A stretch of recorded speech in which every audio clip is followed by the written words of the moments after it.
To have a good harvest, one must plant good seeds and must also use the right kind of fertilizer. The carrots have grown large and firm. How good they will taste. Well, good morning, ladies and gentlemen. Welcome back to Backyard Gardens Podcast. Hope you're having an absolutely fantastic day.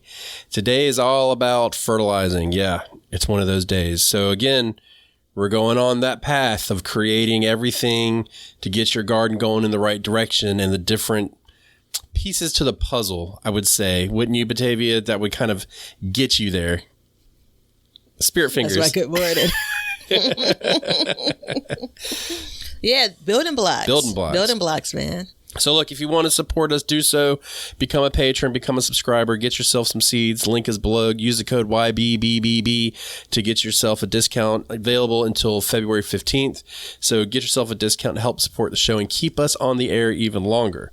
But yeah, we're not selling fertilizer yet. And there's no plans in doing that, so don't get excited. That would be a nightmare. But fertilizer it's a very hot topic.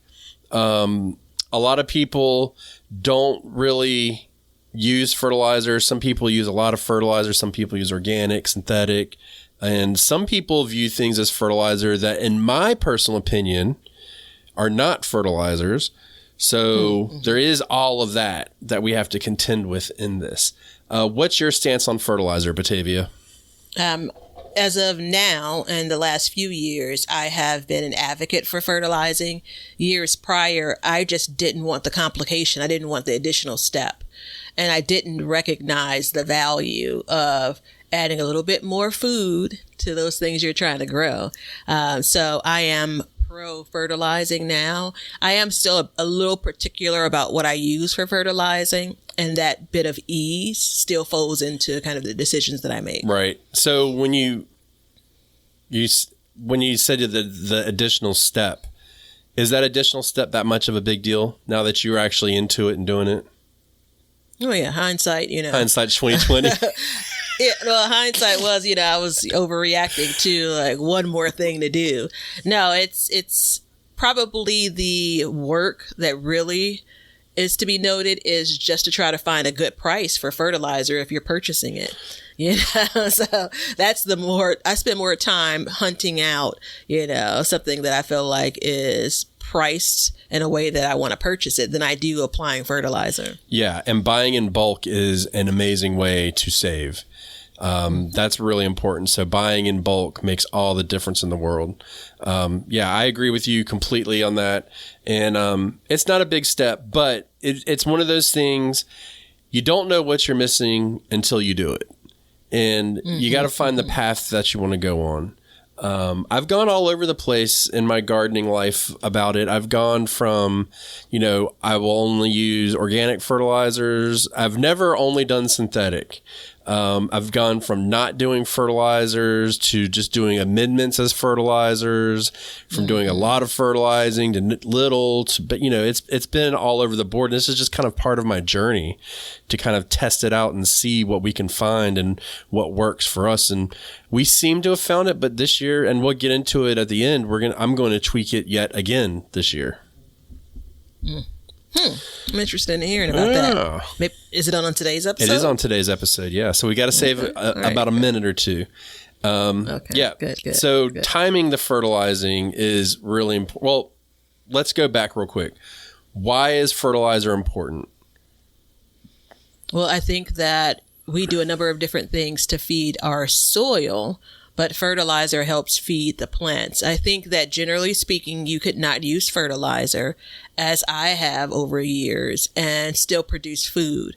I think the volume that a lot of us are after is highly influenced by use of fertilizer. To be fair, for the years that I wasn't using fertilizer and I still had nice production, I was also using quite a bit of compost. Right. So right now I'm doing kind of a 1-2 punch in both. Yeah. And I mean, compost is a great amendment. It's, and a lot of people call it fertilizer. I don't consider it fertilizer. I don't view it as that either. It's definitely an amendment. But it, essentially the way I look at it is you're adding nutrients back into the garden to feed the plants. Now, we have multiple options for that. We have organic and we have synthetic. Organic kind of feeds the soil and the plants, but once you feed the soil, it in turn feeds the plants. Synthetic basically immediately feeds the plants.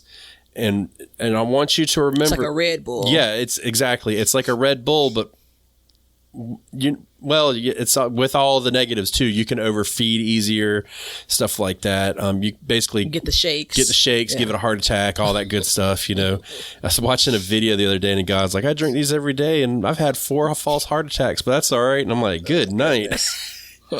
I've never gotten into the energy drink craze. I don't even drink caffeine, so I don't need it. Yeah, well, I definitely enjoy caffeine, as many of you all know, but I can't tolerate those energy drinks like ever. Do you well, that's a different conversation. We'll get into it we're going to get in backyard gardens after dark. We're going to get into it in a few minutes. Just not the Red Bull. Yeah, just trust me. Trust me. So, so that's what fertilizer does. And it consists of nitrogen, potassium, or nitrogen, phosphate, and potassium, N, P, and K. So timing your fertilizing is really important. I don't know where you stand on this, Batavia, and I'm not trying to sit here and act like I've got it figured out either, but do you have a timing for your fertilizing that you've come up with or that you're happy with? I have a initial approach to fertilizing, and then for several crops, I have kind of a schedule in my mind about when I want to come back around to fertilize. I don't have that across the garden. And if you kind of consider, remember, I initially was, kind of pausing around fertilizing just because it was one more step. And so that, although I know that it wasn't the biggest step, it's not the most work ever, I still kind of carry that. So simple is better for me. So with that in mind, my initial fertilizing and then my follow-up feedings, right? It's for heavy feeders. It's for plants that I really feel like are going to benefit the most by it. There's some plants that once they're planted, that's it. They were fertilized then and never again. And more or less not by design, but instead just based on kind of time limits and focusing on other things. So that's a long answer to say, I kind of got, kind of got it together. Yeah. But to be clear, you're talking about typically you do you do fertilizing at planting, and then for a lot of plants, you don't fertilize again after that. Is that what you're saying? For some plants, I don't fertilize again after that. For some, I do. Okay. Yeah. See, I started off with that, and then I've graduated from there. The way I do it is every single thing I plant gets a pre-planting fertilizer right off the bat. Mm-hmm. Same. So, but then after that, each plant, and I say plant, but what I really mean is like each garden bed will get or get fertilized on a as needed basis. I do keep a schedule, but the nutrients they get are going to be different based on what they need. And the heavy feeders will get more. What I've graduated into is a granular fertilizer, and then because I have a drip system, I inject into it a liquid fertilizer on top of that. And so that seems to be the answer for me. And I'm really happy with that. And I do fertilize through the growing season. Growing season's a very big season. So let's just say the summer growing season, I'll fertilize probably 3 to 4 times total between adding granulars and everything else. I'll add that in. So it's all, part of it. But yeah, that's the method that I've worked out for me.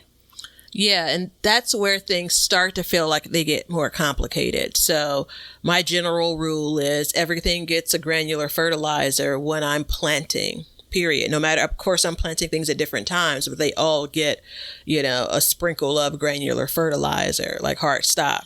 And then there's certain crops that are typically in my garden planted together, and I'm able to come back around, whether it's 4 or 6 weeks later, sometimes 8, right? And come back in and do a top dressing. Some crops I'm doing a water soluble fertilizer, right? But then when I go across my garden, and I'm kind of plugging and playing certain vegetables that I feel like aren't the heaviest of feeders, that's when it gets a little bit more difficult for me to manage because their schedule is different. Right. And I've just not committed to writing it down on a calendar. This is the next time I plant this. This is the next time I fertilize that, and so on. Yeah. And I mean, a lot of times what I'll do too is if I'm not working on a schedule, then I will just look at my plants and then be able to make a judgment from there. So I may look at it and say, hey, it looks weak. Let me give it some more.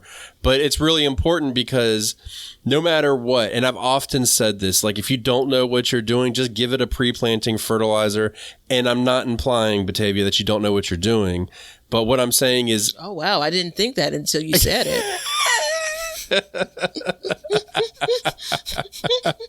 But what I'm saying is it's like a fail safe. You know what I mean? It's like you put it there and it's going to be available to it and you can go from there. And then as you go on, you can do more and more. And what I found is as I'm adding more and more fertilizer, I'm seeing bursts of growth and bursts of production and stuff like that. So it's really important. So the one thing, and Batavia has talked about it a lot, is making it easy for yourself. And so that obviously is the first step to make it easy. The other way I would say is keep it really simple. Use an organic, well-balanced fertilizer. Leave all the, all the amendments that you see. I'm going to get real close to the microphone so you can understand. All of the amendments that you see are the same thing. It's all N, P, or K. All right? So don't go crazy. Well, technically it's not. There are fertilizers that you can purchase that are just, potassium or just, nitrogen. That's what I'm saying. Those are the amendments. So blood meal, for instance, that's just an extra. Interesting. Yeah, blood meal, bone meal, feather meal. I was looking at blood meal as an amendment versus a fertilizer, but okay, I'll ride with you for a minute. I go both ways because it is a high nitrogen, but when it comes down to it, use a well-balanced fertilizer. We've talked about that, and don't overcomplicate it. Bat guano and all that crap. It's the same thing. Crap. Literally crap. Yeah. It's all the same thing when it all comes down to it. So that's making it really easy. Now, I do want to take a few minutes here and talk about organic or synthetic. Before you go there, though, I do want to add on to the making it easy. Generally speaking, with that well-balanced fertilizer, you're not going to harm anything. So if you've not been fertilizing your garden and you want to get started on that in the new growing season, go with granular organic fertilizer that's well balanced and just apply that kind of carte blanche when you're initially planting, right? So Ben describes it as a pre-planting. And for me, that just means before I actually put a plant in the ground, I do that. And then if you'd want to set a schedule 6 or 8 weeks later, come in and top dress with that same fertilizer. Yeah. You can, as you get more comfortable with that schedule and that routine in the coming years, tweak things. But for me, it was just about getting into the habit of doing it. That was really important to just, with the number of years I was gardening and had not been doing that, that was a pretty big deal introducing it until I was able to kind of peel this back and say, let's just simplify things. Let's just make it easy. Yeah. And what I've often done too is just like a scoop a month in the garden, it's the first of the month, throw a scoop in and move on. So getting into organic and synthetic, there's a difference, and we've talked about it a fair amount on the show, but to give it its due, and we talked about it in the beginning, but organic, well, first of all, how do you feel about it, Batavia? I feel like use what you feel like works in your garden, kind of hard stop. I, for the first couple of years, basically based on access, only used organic. And then I started playing around with folding in a little bit of synthetic fertilizer. And again, a lot of it leans into access, a lot of it leans into pricing. So yeah, but I think you're going to walk through like what truly is the difference between the two. Yeah. Right? And I mean, for me, so first of all, I do a YouTube live every Wednesday, and the people that come in, there's a lot of people that use Miracle Grow. I was very surprised by that. I don't know why I was surprised, but Miracle Grow has been around for 1,000 years, it seems like. I mean, it was the original fertilizer, basically. and it's a synthetic, but the deal with synthetics is, and we said it at the top of the show, is it immediately feeds your plants. So when that liquid goes in there, and typically it's a liquid or it's water soluble, when it hits the roots, boom, it blows up, and then it goes into the plant and it feeds it, which makes it very easy to over fertilize or burn your plants. It's not going to catch fire or anything, but it's basically going back to the Red Bull, like drinking a big old Red Bull and having a heart attack on the spot. So, you got to be very careful with that. The potential for it, at least. The potential for it, exactly. Doesn't mean it's absolutely going to happen. We have a listener of the show. Shout out to Will. And I was talking to Will the other day, and he was saying, he's a synthetic guy, and we were talking about it. And so getting into what I'm going to do is I'm going to do a combination of both this year. I'm going to do granular organic and synthetic injection. And what he was saying, he was like, man, plants don't care. It's food to them. And I had to think about it, and I'm like, well, that's exactly right. It is. They don't really care. There is a fear of salts building up in the soil, stuff like that. But at the same time, like if you manage it correctly, I think organic fertilizers are very forgiving to a beginner.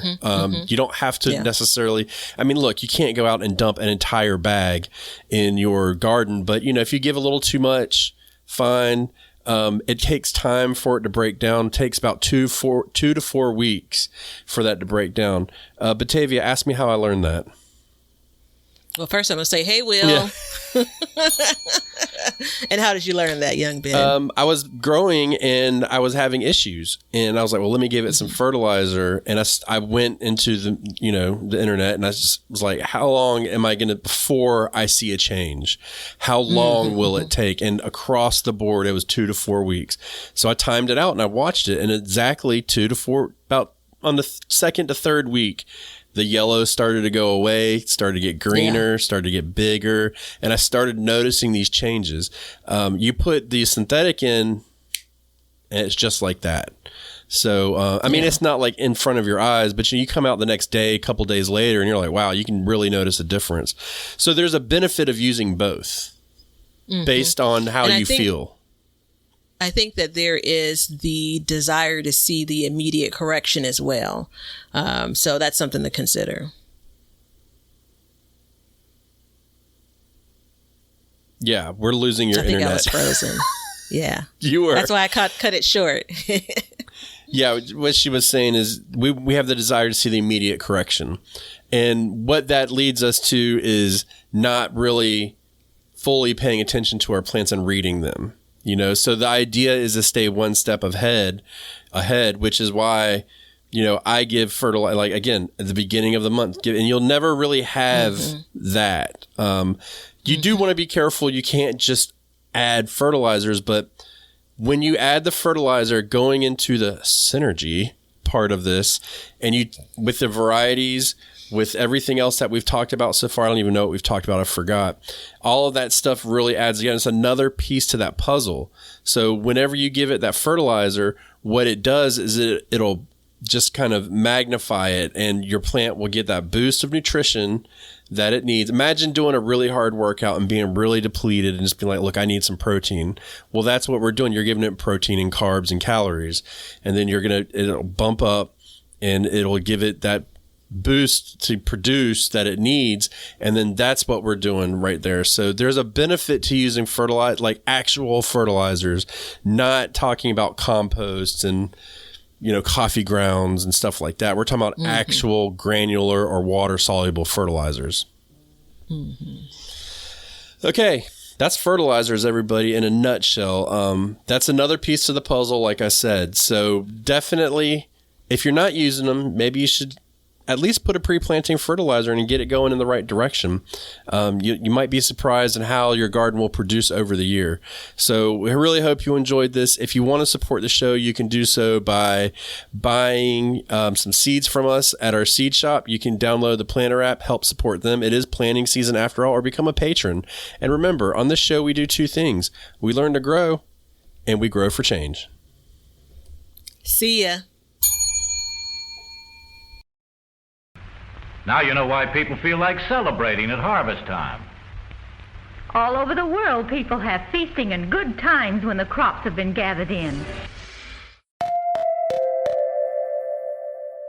Thanks for checking out the show. If you like what we're doing and you'd like to support us, you can become a patron at patreon.com/backyardgardens, or you can be an Apple subscriber, and in both of those, you'll get an extra episode every month. You can also make a one-time PayPal donation with the link below, and you can get all kinds of gardening gear like t-shirts and mugs and cups from the link below at Teespring, and we have an Amazon store which has all the products that we use and recommend in our gardens, and it helps support our show. And we also add to this list periodically, so be sure to check it out periodically to see if there's anything that you need for your garden. Everything that you do, including a like and a subscribe and even a review, will help us learn to grow and grow for change. See ya. If you love chilling mysteries, unsolved cases, and a touch of mom-style humor, Moms and Mysteries is the podcast you've been searching for. Hey guys, I'm Mandy. And I'm Melissa. Join us every Tuesday for Moms and Mysteries, your gateway to gripping, well-researched true crime stories. Each week, we deep dive into a variety of mind-boggling cases as we shed light on everything from heists to whodunits. We're your go-to podcast for mysteries with a motherly touch. Subscribe now to Moms and Mysteries wherever you get your podcasts.